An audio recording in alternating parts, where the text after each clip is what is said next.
অবশেষে পদ্মশ্রী পেলেন আমাদের সবার প্রিয় গায়ক অরিজিৎ সিং। মুর্শিদাবাদের এক ছোট্ট গ্রাম জিয়াগঞ্জের মাটি থেকে উঠে আসা ছোট্ট সমু আজ নিজের কণ্ঠের জাদুতে ভারতবর্ষের চতুর্থ সর্বোচ্চ সম্মানে ভূষিত হল। কিন্তু এই সম্মান একদিনের চেষ্টায় আসেনি, এর পিছনে রয়েছে বহু বছরের প্রচেষ্টা এবং পরিশ্রম। সাফল্যের কোনো শর্টকাট হয় না, একাগ্রতা আর নিষ্ঠার মাধ্যমেই তৈরি হয় ইতিহাস। 2025 সালের পদ্ম পুরস্কার জয়ীরা সেই ইতিহাসেরই অংশ। তাই এসো তাদের জীবন থেকে আমরাও কিছু অনুপ্রেরণা খুঁজে নিই। পদ্ম পুরস্কারকে মূলত 3টি বিভাগে ভাগ করা হয়। এর মধ্যে পদ্মবিভূষণ হল সর্বোচ্চ পর্যায়ের সম্মান এবং তারপর যথাক্রমে পদ্মভূষণ ও পদ্মশ্রী।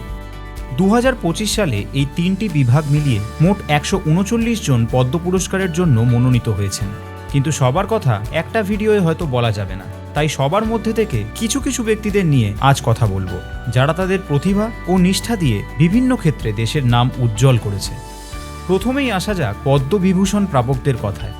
2025 সালে এই সর্বোচ্চ সম্মান পেয়েছেন 7 জন বিশিষ্ট ব্যক্তি, যারা তাদের নিজের নিজের ক্ষেত্রে সাফল্যের শিখরে পৌঁছেছেন। যেমন ধরো, চিকিৎসা ক্ষেত্রে তার অসামান্য অবদানের জন্য সম্মানিত হয়েছেন গ্যাস্ট্রোএন্টোলজিস্ট ডক্টর নাগেশ্বর রেড্ডি। তেলেঙ্গানার এই বিখ্যাত চিকিৎসক বহু মানুষের জীবন যেমন বাঁচিয়েছেন, তেমনি ভারতীয় চিকিৎসা বিজ্ঞানকে দেখিয়েছেন নতুন পথের দিশা।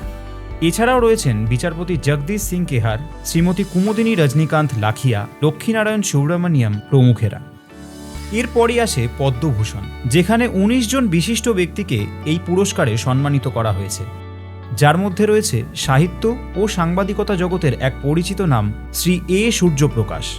তার লেখনী সমাজের বিভিন্ন দিক তুলে ধরে এবং মানুষকে সচেতন করে। এছাড়াও রয়েছে শ্রী পি আর শ্রীজেশ, ভারতীয় হকি দলের এক উজ্জ্বল নক্ষত্র। আন্তর্জাতিক ক্যারিয়ারে তিনি প্রায় 336টি ম্যাচ খেলেছেন। 2020 ও 2024 সালের অলিম্পিকে তিনি ভারতের হয়ে ব্রোঞ্জও জিতেছেন। 2024 সালের অলিম্পিকের পর তিনি হকি থেকে অবসর নেন। এছাড়াও রয়েছে শ্রী অনন্ত নাগ, যতীন গোস্বামী প্রমুখেরা। এরপরই আসে পদ্মশ্রী, যেখানে পুরস্কৃত হয়েছেন আমাদের রাজ্যের গর্ব শ্রী অরিজিৎ সিং, যার গানের সুরে 8 থেকে 80 সবাই মুগ্ধ। এছাড়াও এই সম্মানে সম্মানিত হয়েছেন 2011 বিশ্বকাপ জয়ী ক্রিকেটার রবিচন্দ্রন অশ্বিন। ভারতীয় ক্রিকেটে তার অসামান্য অবদানের জন্য তাকে এই পুরস্কারে পুরস্কৃত করা হয়েছে।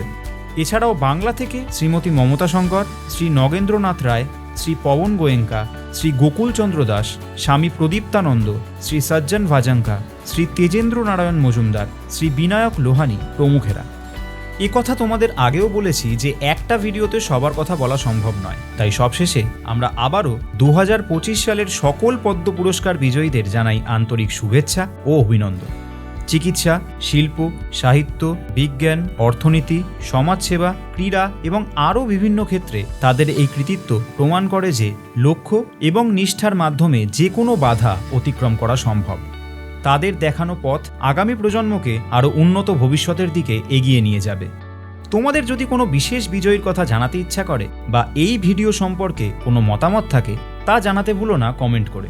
এবং আরও নানা বিষয়ের উপর ভিডিও দেখতে হলে এই পেজটিকে ফলো করো।